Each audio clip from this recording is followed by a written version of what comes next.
मैं डॉक्टर अशोक महावर, प्रमुख विशेषज्ञ मेडिसिन, सामान्य चिकित्सालय अलवर में कार्यरत हूँ। और कोरोना की दूसरी लहर चल रही है, लेकिन नंबर ऑफ पेशेंट पिछले कुछ दिनों से कम हो रहे हैं, यानी दूसरी लहर का पीक आउट हो चुका है। लेकिन अभी भी काफ़ी केसेस कोरोना के आ रहे हैं। ऐसे में कोरोना के साथ साथ म्यूकोरमाइकोसिस या ब्लैक फंगस जिसको बोलते हैं, उसके बारे में बहुत ज़्यादा मीडिया में भी, सरकार की तरफ से भी व हम स्वयं भी बहुत ज़्यादा सजग हैं कि म्यूकोरमाइकोसिस के केसेस ना हो या हो तो टाइमली डिटेक्ट हो जाएं। अर्ली डायग्नोसिस से ही इस बीमारी का इलाज संभव है। जैसा मैंने बताया, म्यूकोरमाइकोसिस एक फंगल डिजीज़ है, लेकिन ये एक फेटल डिजीज़ है। इसमें जो फंगस है वो अगर एक्टिवेट हो जाता है तो लोकल उस अंग को, उस बोन को, उस जगह को, वहाँ की ब्लड वेसल को इन्वेड करके और डिस्ट्रॉय कर देता है। लेकिन ये एक अच्छी बात है कि ये सभी पेशेंट्स में ना हो करके केवल उन मरीजों में ही हाइपर एक्टिवेट होता है जिनकी की इम्यूनिटी पावर कम होती है, जैसे शुगर के मरीज़, डायबिटीज़ मेलाइटस, जैसे रीनल फेलियर के मरीज़, सीकेडी के मरीज़, जैसे मैलिग्नेंसी के केसेस, जैसे वो केसेस जो लंबे समय से स्टीरॉयड के इलाज पर चल रहे हैं। ऐसे केसेस में ही म्यूकोरमाइकोसिस पाया जाता है। एक तो राइनोसेरिब्रल म्यूकोरमाइकोसिस होता है, जो पहली कैटेगरी है। इसके अंदर ईएनटी इन्वॉल्वमेंट होती है, आई इन्वॉल्वमेंट होती है राइनोसेरिब्रल में। वह सेरिब्रल वेसल्स इन्वॉल्व हो जाती हैं, वह ब्रेन इन्वॉल्व हो जाता है, ऑर्बिट में इन्वॉल्व हो जाता है। पेशेंट को प्रोप्टोसिस हो जाता है। पेशेंट की जो आँख है वो ब्लड वेसल जो सेंट्रल रेटिनल आर्टरी है, वो ब्लॉकेज हो जाती है। उसकी वजह से एक आँख ख़त्म हो जाती है।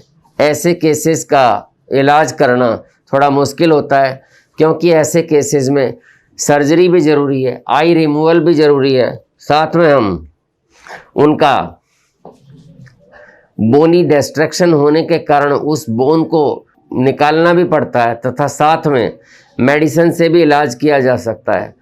तो मेरा कहने का मतलब ये है कि म्यूकोरमाइकोसिस एक फेटल डिजीज़ है, जिसमें कि लेट डायग्नोसिस होने की वजह से मोर्टेलिटी बहुत ज़्यादा होती है।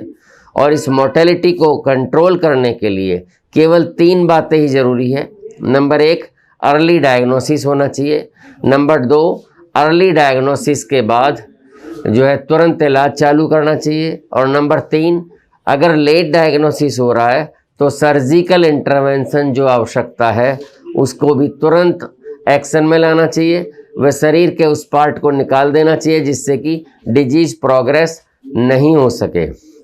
अब इसके हेतु प्रिकॉशंस क्या क्या हमें लेनी है, जैसे जो पेशेंट लंबे समय तक ह्यूमिडिफाइड ऑक्सीजन पर हैं, उन केसेस में जो वाटर है, डिस्टिल वाटर है, वो टाइम टू टाइम चेंज होना चाहिए।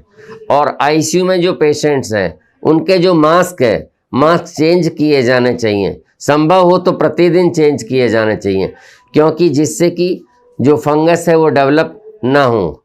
अच्छा, जो म्यूकोरमाइकोसिस है, इसके जो लक्षण हैं वो इस प्रकार है। जो मेन तो राइनोसेरिब्रल म्यूकोरमाइकोसिस है। इसमें क्या होता है, चेहरे पे एक तरफ सूजन आ जाता है और आँखों पे लालपन आ जाता है। जो नाक का ब्रिज है, नाक का जो ये ब्रिज है, इस जगह कालापन आ जाता है। नाक के अंदर जो एपिथेलियम है वो ब्लैक पड़ जाती है। नाक से जो सिक्रीशंस हैं वो ब्लैक कलर के आते हैं। म्यूकोपुरुलेंट ब्लैक सिक्रीशंस इस म्यूकोरमाइकोसिस का क्लासिकल सिम्टम है। इसके अलावा हेडेक हो सकता है, वॉमिटिंग भी हो सकती है। अगर गैस्ट्रोइंटेस्टिनल ट्रैक्ट इन्वॉल्व होता है तो पेट दर्द भी हो सकता है, उल्टियाँ भी हो सकती हैं। इसी तरह अगर लंग की इन्वॉल्वमेंट है तो खांसी भी हो सकती है, सांस लेने में भी तकलीफ हो सकती है, सीने में दर्द भी हो सकता है। और जैसे कोरोना में ऑक्सीजन सैचुरेशन कम होता है, ऐसे साथ में अगर लंग का म्यूकोरमाइकोसिस है तो सैचुरेशन भी फॉल कर सकता है। तो इस तरह से ये विभिन्न म्यूकोरमाइकोसिस के लक्षण हैं। इनके हम सीटी स्कैन भी करा कर देखें ऐसे मरीजों का, तो थोड़ा बहुत अंतर है कोरोना के और म्यूकोरमाइकोसिस के सीटी स्कैन में।